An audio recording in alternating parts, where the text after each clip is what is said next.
So, it's that time of the year where I finally put my neck on the block and predict this year's Championship League table from the very top to the very bottom. So here's my 1 to 24s, starting with the bottom three. So in 24th, you won't be surprised to see Sheffield Wednesday, the most predictable on this list you could say. But of course, it is just down to all of the issues that are going on at Hillsborough. Half the stand, or one of the big stands at least, is sounding like it's not even going to be usable this season. Numerous first team players have already left. Others have handed in their notice.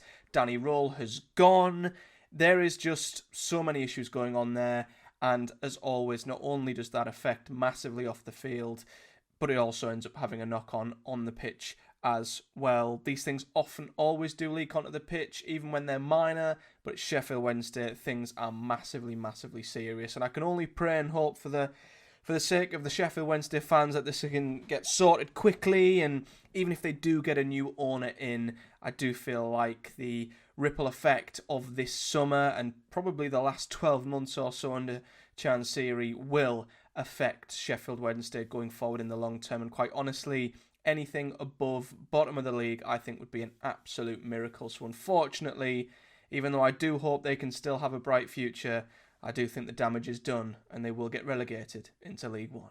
In 23rd, I've got Hull City. Now, the closer we get, the more Hull are starting to maybe just make me think there could be a chance. I think they're doing really well to still bring players in, given the restrictions. I believe they can't sign anyone permanently for a fee. I don't know if they can still do frees and loans or only one or the other, but they're still managing to bring players in, which is very, very respectable. But for the same reason as I mentioned with Sheffield Wednesday, with championship clubs, we've seen so many cases over the years, off the field issues always eventually have a knock-on effect on the field. And I feel like this will be the season where Hull do start to feel the effects of that. I mean, last season, things were starting to tail off a little bit. They only just stayed up on the final day.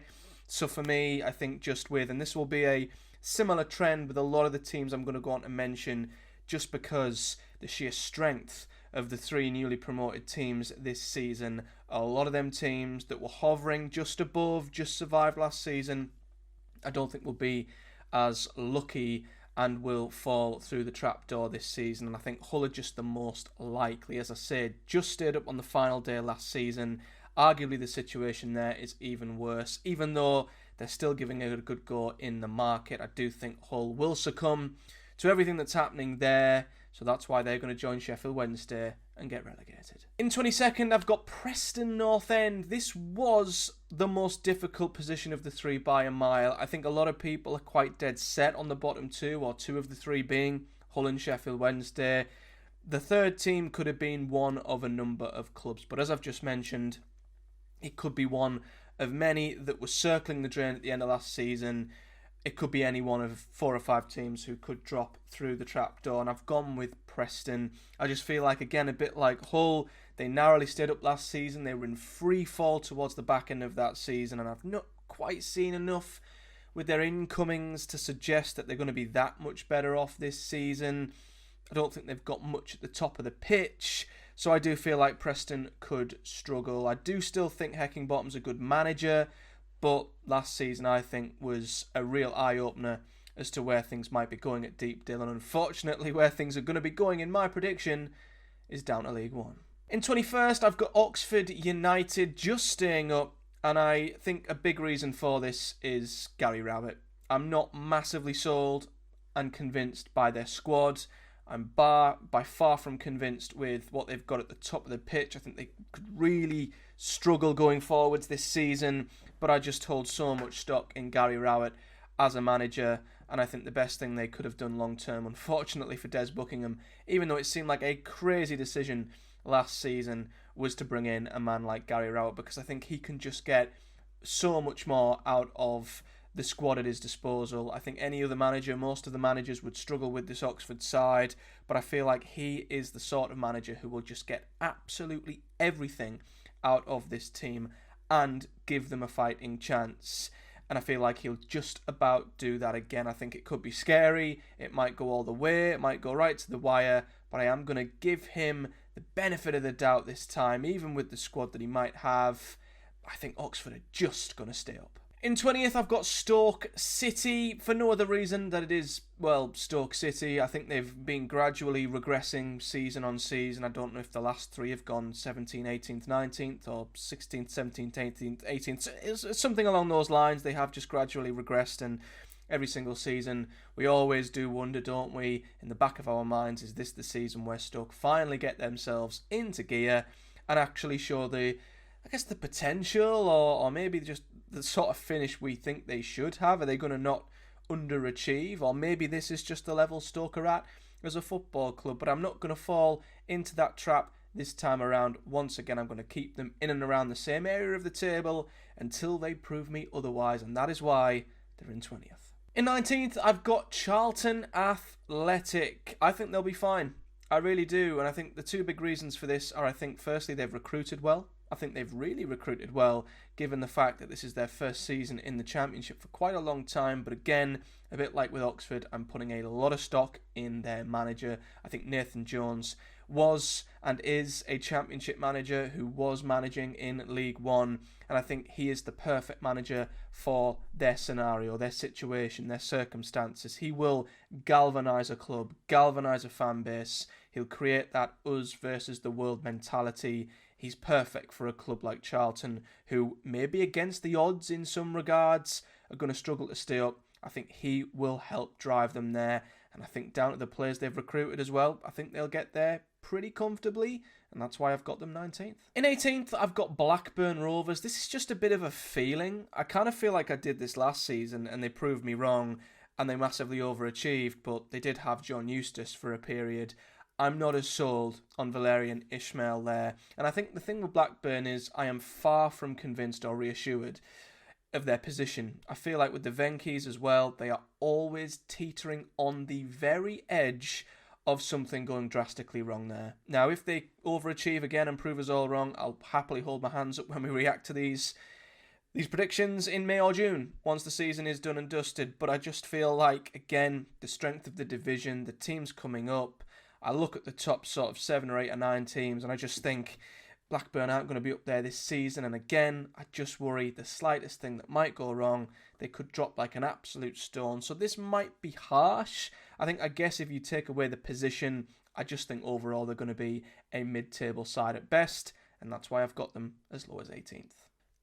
In 17th, I've got Wrexham. I'm not as high on Wrexham as some, and there's a few reasons for it. I think their recruitment's a little bit odd, and I also feel like this is just when they will hit the hurdle. This is when they'll hit the brick wall. And don't get me wrong, triple promotions, absolutely fantastic, but I just don't think it's going to quite continue through the Championship. I think the Championship is just a different ball game. Wrexham's squad, I think it's made up of players who've done exceptionally well for them, but players who have not been anywhere near Championship level. Paired that with some players who are on the wrong side of 30. They're getting on a little bit. They're experienced, sort of former Premier League players. I'm just not sure about the mix at Wrexham. Conor Cody, Kiefer Moore. I don't know how it will go. I'm not quite convinced. They're aging players on a short-term deals, not much sell-on value in the future. I just feel like Wrexham have and they've done this brilliantly. They've been able to use sort of short-term recruitment and real quick-fire, punchy sort of promotion success. They've been able to look at the squad and look at everything short-term, and they've just been able to punch it, bang, bang, bang, through the leagues. I think they're hitting a point now where they maybe need to start looking long-term, and maybe that it might take 2 or 3 seasons for them to get to the next level. And I still feel like they're trying to just keep that short-term, punchy sort of recruitment going. Although I do think, Kiefer Moore will fit their style of play very well. He will fit Phil Parkinson's style of play very well. I think Lewis O'Brien is a fantastic signing, not just for this season, but the seasons to come. But I'm not sure on the mix. I'm not convinced by Parkinson at this level either. I just think maybe Wrexham are in for a little bit of a rude awakening. Not that they'll be in any trouble. I think they'll be mid-table, and I've got them in 17th. In 16th, I've got QPR. We are entering a bunch sort of 5 or 6 teams now, which I think are just mid-table teams, and they could be in any order whatsoever. I think I'm just going to preface this next section of teams by saying, and maybe even you could include Wrexham and Blackburn in this, they're going to be too good for relegation, too good to even be in and around that scrap, but they're not going to quite be good enough to get themselves into the playoff picture. And that's QPR, really. I think their squad is just very mid-table. They did start recruiting in the summer. From what I remember, at the start of the window, they did bring in some pretty decent-looking signings. But I guess their manager is a bit of an unknown as well at this level. So I honestly just don't know where to place QPR. They could be really good. They could equally be really bad. The safest place to put them is smack bang in the middle, and that's why they're 16th. In 15th, I've got Pompey. Now, I think Pompey will just be solid this season. Again, as I say, not quite good enough for top 6. I don't think they'll be in anywhere near as much trouble as to what they were last season. I think continuing the continuity with John Mousinho still there. Is he the only manager in the Championship who was a Championship manager this time last season? It's absolutely wild. I think that will help them. Plus, I think they have got some really good players who've now had a year in the Championship to bed in. Josh Murphy, or is it Jacob Murphy? I can never remember. Colby Bishop's a fantastic centre-forward too. They've just got some really good players who I think will now start to improve now that they are established Championship players. And I also think their home form will continue to be massively important. The one big concern, no surprise, last season, their away form and the number of goals they conceded last season as well was a huge worry. If that happens again, they might find themselves in a bit of bother, but if they can just improve on that slightly and bring their away form to even half as good as what their home form was, they're going to be absolutely fine. So no worries about Pompey. Consolidate in a solid position. That's why they're 15th. Just above them, I've got Derby County. Now, the more I look at Derby, the higher they rise. And if I'd have filmed this tomorrow, they'd have probably been in the top half. I'm a big fan of how they're recruiting this summer, Derby. I think they've brought in some really, really astute signings. Paired that with John Eustace, I think they've got pound for pound one of the best managers in the Championship. I have gone for them to just consolidate alongside Pompey. I feel like they're both sort of on a similar trajectory, although of the two, I do think there's a chance. And I'm only saying a chance because I don't want to get too carried away. But I think there is a chance, if there was to be a team within this mid-table pack who could become a wild card to flirt with the playoffs, it might be Derby County. Now, I'm not for 1 second going to say they're going to be in the top 6. I don't think they're anywhere near that yet. But they might flirt with it. They might spend a bit of time fighting amongst them sides. I definitely have confidence they're going to take a step into the middle of the Championship this season. They're going to be absolutely fine. I really like what's going on there. So even though 14th might be a little bit low, I am quite high on what Derby have done this summer. In 13th, I've got Watford simply because I can't place them. No idea what Watford are going to be. I actually think, again, they've recruited pretty well, but it's Watford. Their manager, again, is another unknown, and we've been here before. If they don't start well, he could be under pressure. Things could slide out of control and spiral, and they might change their manager and suddenly their season just unravels. Equally, like they did last season, they could have a really good start and be a playoff contender. You just don't know. You just don't know with Watford. So the safest thing to do is to stick them smack bang in the middle of the league, which is what I'm doing, and that's why they're 13th. 12th, I've got my lot. I've got Boro, and for similar reasons, really, I don't know what to make of us this season. There's a lot of question marks. Rob Edwards is the first one. You know, equally as great as his CV is, with 2 fantastic promotions in the EFL, is there going to be a hangover from last season with Luton? We just don't know. He's not been a part of a winning team, a consistent winning team, for a very long time now. Paired that with Boro's squad, which doesn't look like it is quite suited to Rob Edwards' style of play. The transition between Carrick's Boro and Edwards' Boro, I think, is going to be a bit of a clunky one, and that's not being helped by how slow our business has been in the summer transfer window. We're heading into the season with still a huge amount of work to do with a squad that doesn't have much depth behind it, that is riddled with injuries already. There's just so many red flags with Boro that makes us a very difficult team to be that confident in, but we also have a lot of brilliant individual quality, which, if it clicks together, could be still a very good Championship side. So a bit like Watford, Boro could be anything, but until the window's done, I can't say for sure. So I'm going to safely just stick us smack bang in the middle, and we're going to sit 12th. In 11th, I've got Bristol City. Now, I think this is maybe where we'll get into the teams that will really flirt with the playoffs. I think Bristol City still have lots of quality in their squad, and I think if they carry over their brilliant form at Ashton Gate from last season, I think they're going to be absolutely fine. I think the two scepticisms I maybe have is how is Struber going to do there? Again, a bit of an unknown when it comes to the manager. You don't quite know how that's going to go. And plus, I just think the general playoff pack and the playoff chasers will be stronger this year than last year. I think the bar to get into the playoffs will be raised higher than last season.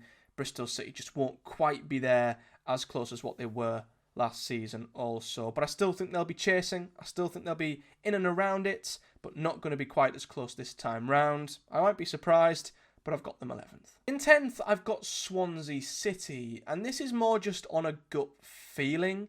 They finished last season really, really well. Alan Sheehan could be about to prove himself as a very, very good Championship manager, but I also think they've recruited quite well too. I just feel like Swansea are starting to maybe build a little bit of momentum, and if they get off to a good start this season, they genuinely could step in to that playoff chasing pack. I think they have been a sort of just complete mediocre mid-table Championship side for the last few seasons, but I think they are ready to take that next small step into being a team in the conversation to chase the playoffs, but still not quite be good enough to actually get in there and be in there consistently as yet. But I think a top 10 finish isn't out the realms of possibility, and that's where I've got them.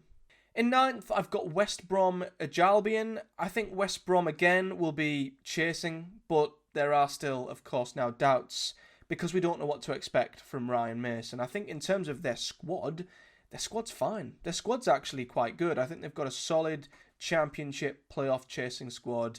It's Ryan Mason who is the unknown. Now listen, he could be a revelation, and that could quite honestly make West Brom a top 6 side. It wouldn't surprise me.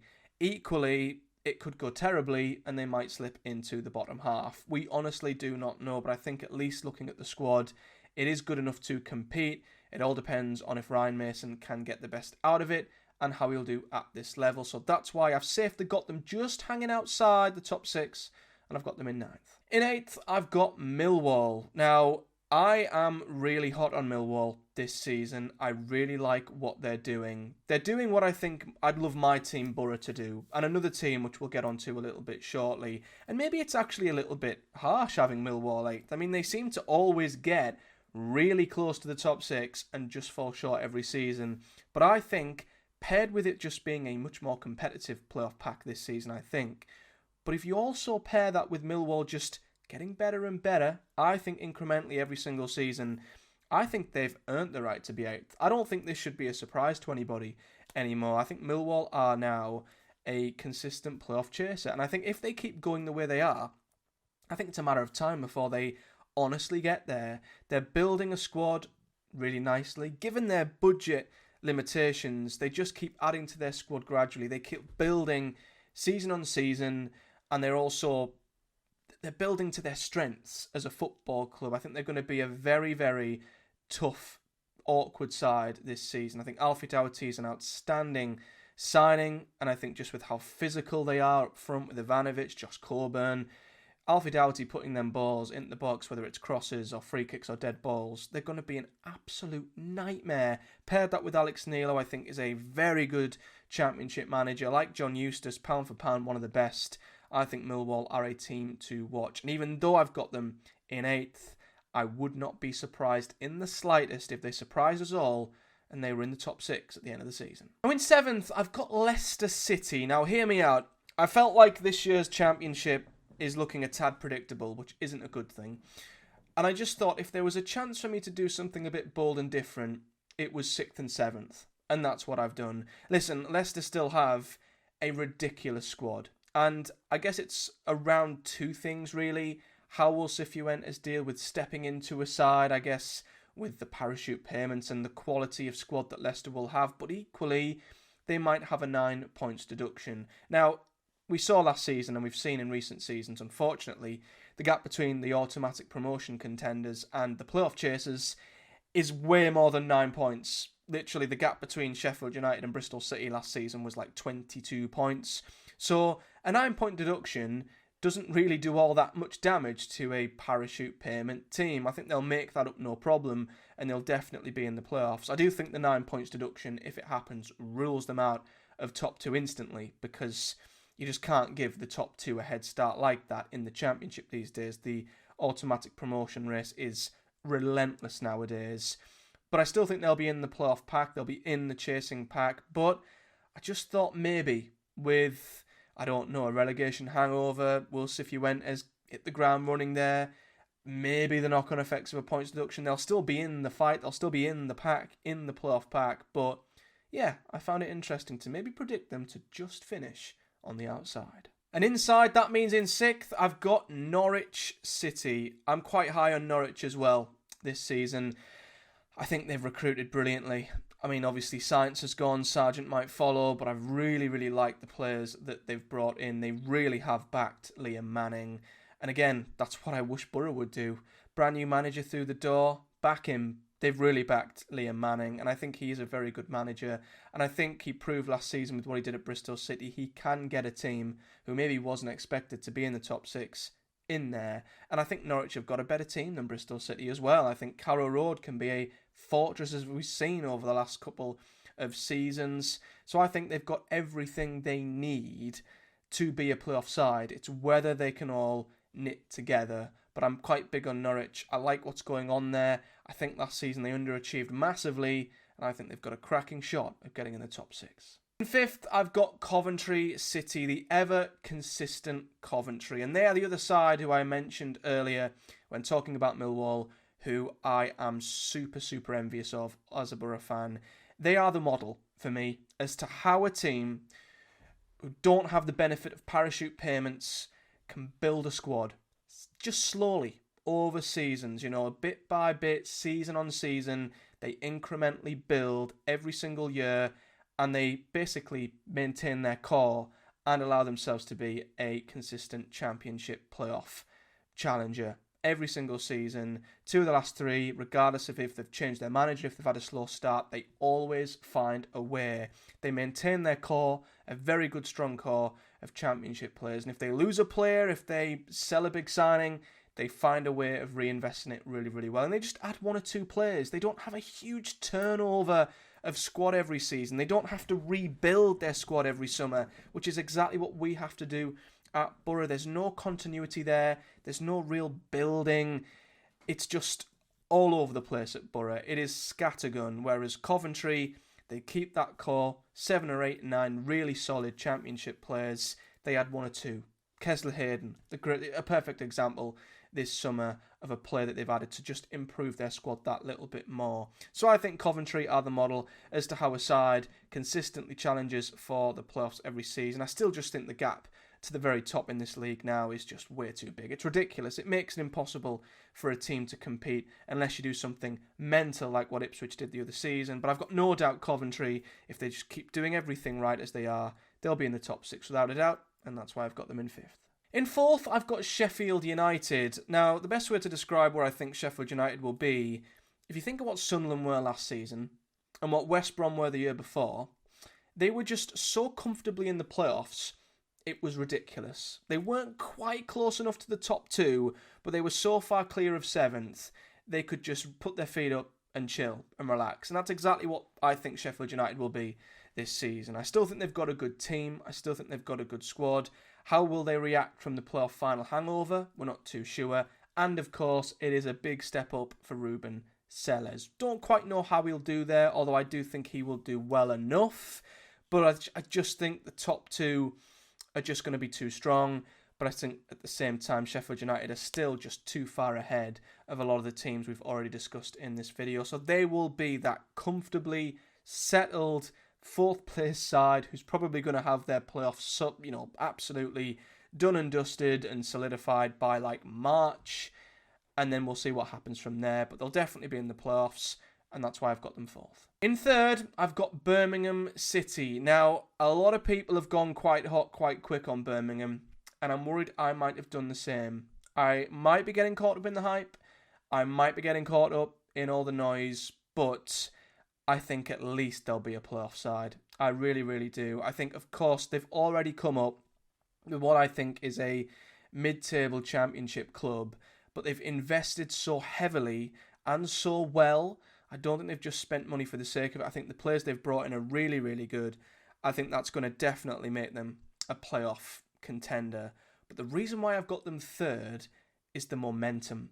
I place so much stock in momentum in football and in the EFL, and we've seen so many clubs just be able to carry that momentum through the leagues, through the months, through whatever period it is, and it just means so much. It's such an advantage to have that momentum behind you, and I just feel like Birmingham have got it. They'll feel untouchable, they'll feel invincible, they'll sell out every week at home at St Andrews, and I think they've just got so much good stuff going at that football club. It will just carry them into the playoffs, but not quite into the top two, who are just a step ahead of everybody else, and that's why third might be a little bit high, but I still think they'll be in the playoffs. And in second, and this is quite predictable, I've got Southampton. I think everyone's got the same top two, just in a different order. But I think Southampton will absolutely be in the top two.